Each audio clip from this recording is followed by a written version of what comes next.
and welcome back to another video on the JJ Think Tank. In this one, I want to talk about Dostoyevsky, but in the context of his famous lines,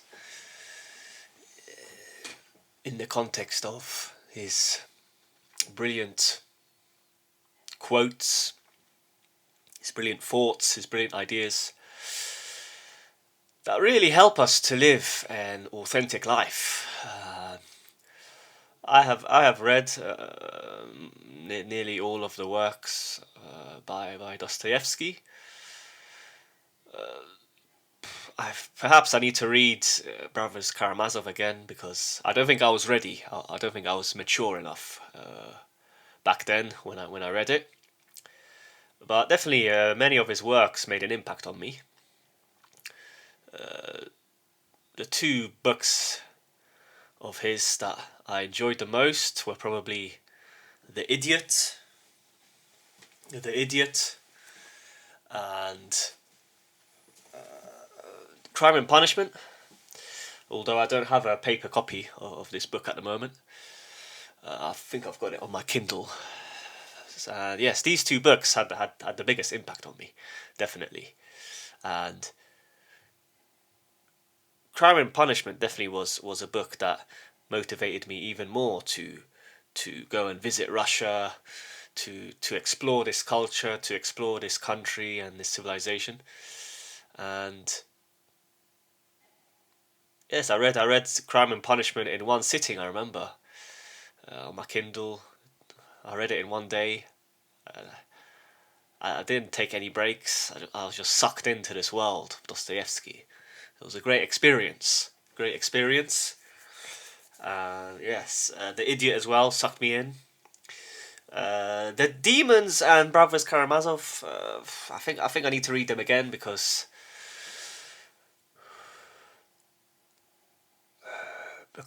well, firstly, I don't remember them that well. Secondly, they didn't really make an impact on me. So perhaps I read them too quickly, or I missed something. So maybe if I find the time in the future, I'll read them again. But anyway, going back to my article now, and the brilliant lines uttered by Dostoyevsky. Yes, and they still, whenever I reflect on them, they always bring up these authentic emotions within me, and there's something very deep about what Dostoyevsky said and wrote. So I'd like to share a few of his ideas, a few of his famous lines that help me to live, to try and live, an authentic life. And yes, so let's start with this. Let's continue. I found this painting by, I believe, a Romanian painter.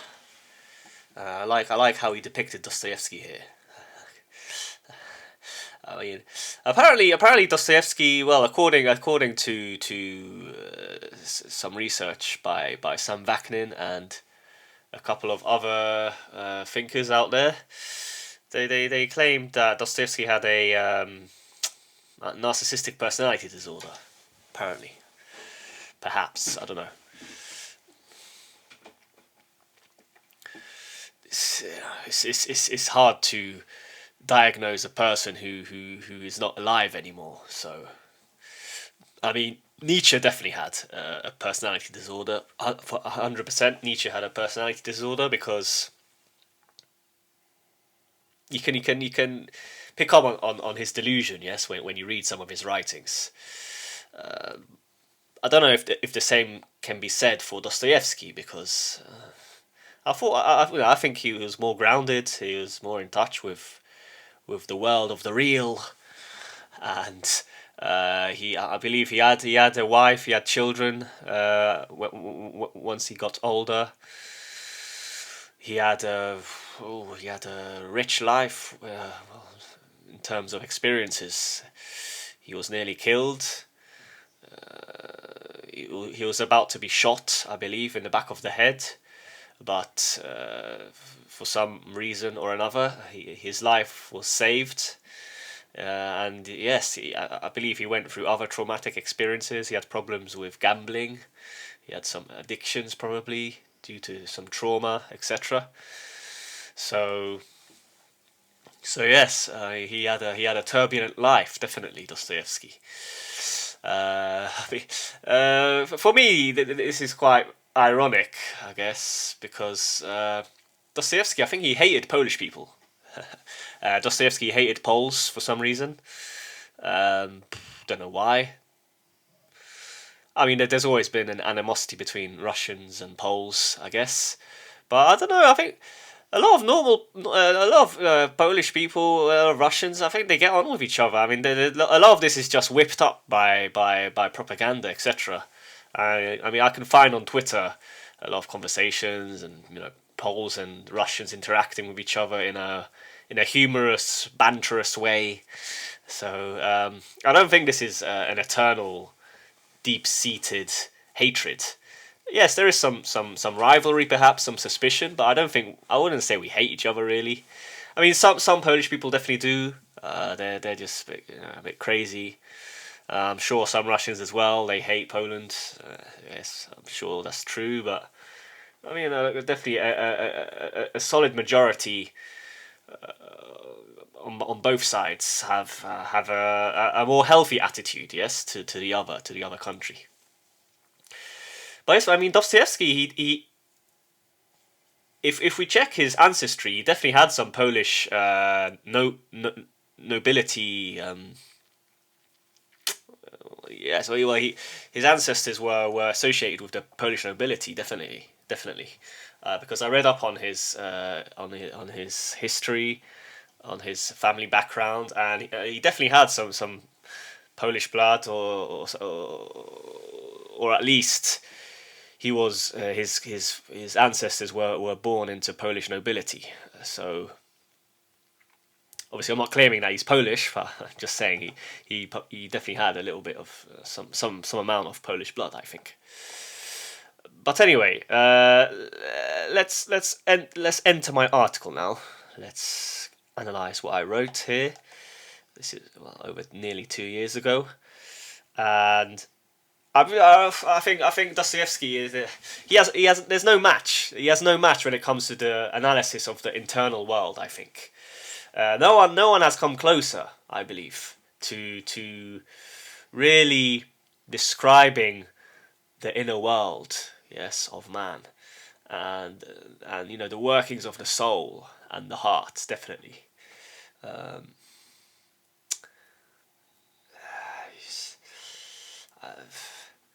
Perhaps some people would argue that maybe Shakespeare is deeper. Maybe, I don't know.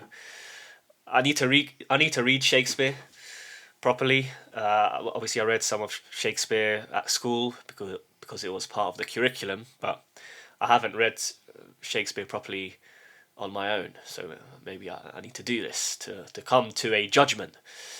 But definitely, we can't deny that Dostoevsky is up there when it comes to analysing the human and his place in the world. And there are definitely a few ideas and lines by Dostoevsky that remain etched in my mind until now. And the first one I'd like to share is this one, yes? So, this is what Dostoevsky wrote. If someone proved to me that Christ is outside the truth, and that in reality the truth were outside of Christ, then I should prefer to remain with Christ rather than with the truth.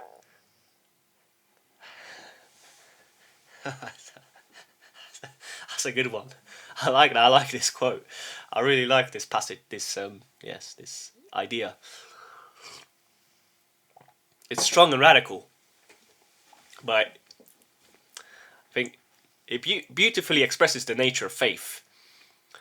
We can't really we can't reach faith via reason. I don't think it's not possible. I don't think it's possible. At the end of the day, there's a leap is always needed. We need to take the risk. We need to take the leap, and I don't think you can reach God in another way, really. So yes, that's the first one. The next idea is this one, and it reveals the connection between lying, respect, and love. Yes, this passage is from the Brothers Karamazov, and it goes as so: above all, don't lie to yourself. The man who lies to himself and listens to his own lie comes to a point that he cannot distinguish the truth within him or around him, and so loses all respect for himself and for others, and having no respect, he ceases to love. So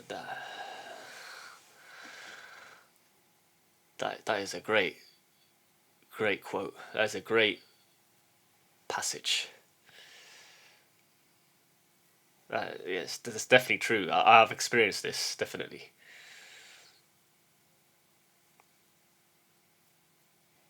Definitely, that's definitely true.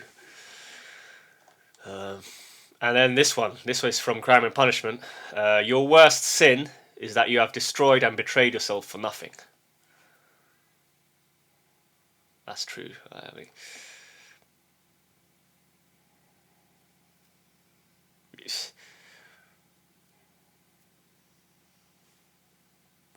I was in this position for a while. I mean, perhaps I'm still partially in such a situation, in such a position. But for a long time in my life, I didn't really assert myself. Yes, I kind of betrayed myself. I wasn't true to myself. Yes, and this led to my destruction. I kind of betrayed myself for nothing, really. To people please, to try and adapt to society around me, etc. I didn't really get anything in return, to be honest. I mean, if I'm being brutally honest. I mean, I think a lot of us go through this. You know, and then we have regrets. We have regrets that we didn't go for it. So, I mean, both of these quotes they showed how important it is to stay true to ourselves, to remain authentic, to maintain our integrity, to maintain our moral compass. Because otherwise, I think eventually your life will collapse from within. I think. I mean, it happened to me. So yes, and now the next one is about beauty and the workings of the heart. This is probably my favourite. The awful thing is that beauty is mysterious as well as terrible. God and the devil are fighting there, and the battlefield is the heart of man. The awful thing is that beauty is mysterious as well as terrible. God and the devil are fighting there, and the battlefield is the heart of man. 100% true. It's constantly that battle taking place within us. Will the devil take control, or will Satan? Yes, or will Jesus Christ win the battle? This battle takes place within us all the time, within every human being.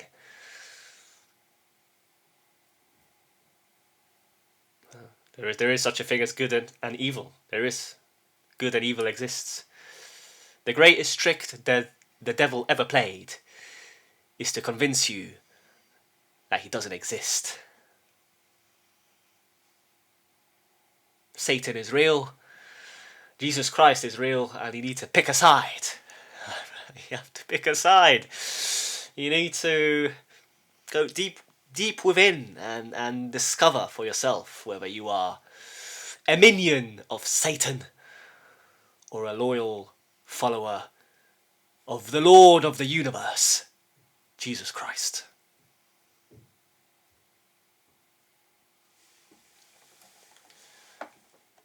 And yes, here Dostoyevsky brings out the fundamental metaphysical structure of our reality. There is God and there is the devil. And it is in the heart where the war takes place. Yeah. Just because we can't, see, we can't hear, we can't smell, we can't touch, we can't empirically, yes, confine God or the devil, yes, doesn't mean they don't exist, Personally, this is my opinion. It's my view, my philosophical position. And then the last one, this is another legendary line from Brothers Karamazov. If there is no God, everything is permitted.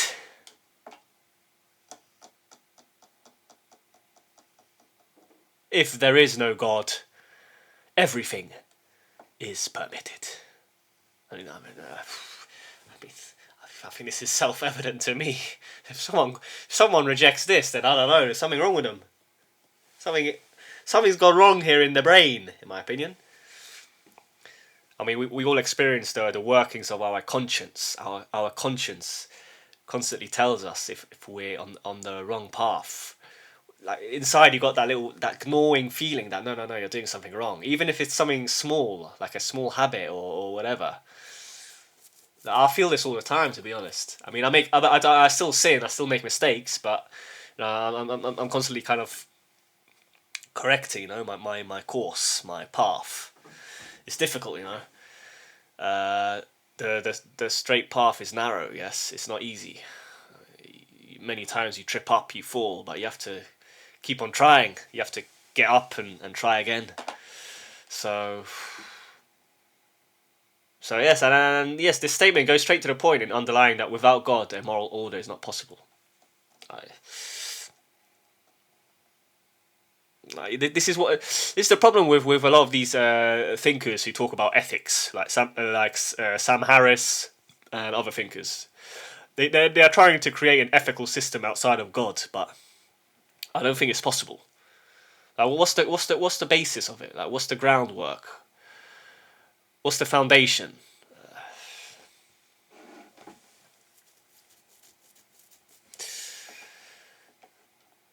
So yeah, I mean, I could list many other brilliant ideas and thoughts uttered and written by Dostoyevsky.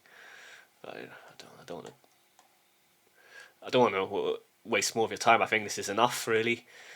Dostoyevsky has been covered by so many people. I mean, Dostoyevsky is a very popular writer, and rightly so. I mean, Dostoyevsky is he can definitely help you in life if you're lost.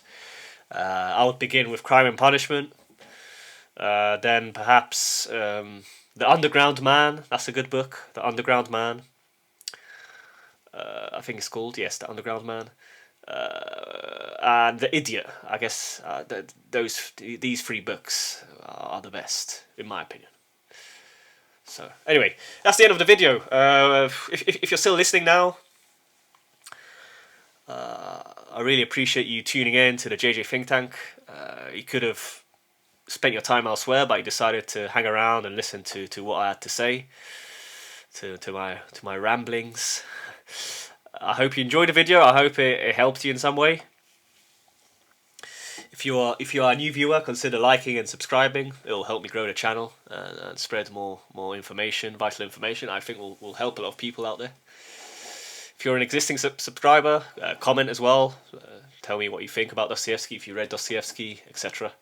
I'd be interested to know your thoughts. Perhaps you can share some other passages that will help us. But yes, that's the end of the video. Once again, thank you for listening, and I wish you all the best. Take care.